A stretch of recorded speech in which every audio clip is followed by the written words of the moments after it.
সদৌ অসম ছাত্ৰ সন্থাক উভতি ধৰিছে শৃংখল চলিহাই। শৃংখল চলিহাৰ মন্তব্য আছুক লৈ।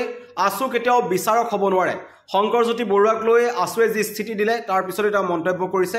শংকৰজ্যোতি বৰুৱাক যৌন শোষণৰ ক্ষেত্ৰত অভিযুক্ত বুলি কৈছিল আছুৰ ফালৰ পৰা, তেতিয়া উভতি ধৰিছে শৃংখল চলিহাই। কৈছে আদালতে তাৰ ন্যায় দিব, বিচাৰ কৰিব, কিন্তু আছু বিচাৰ কৰিবলৈ একো নহয়, এই মন্তব্য কৰিছে।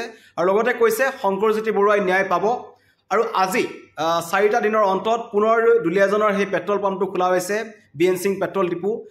তাকো শংকৰজ্যোতি বৰুৱাই কৈছে যে প্ৰতিবেদন ৰাজহুৱা নকৰাকৈ কেনেকৈ পেট্ৰল ডিপুটো খোলা হ'ল তাৰ প্ৰশ্ন আছে।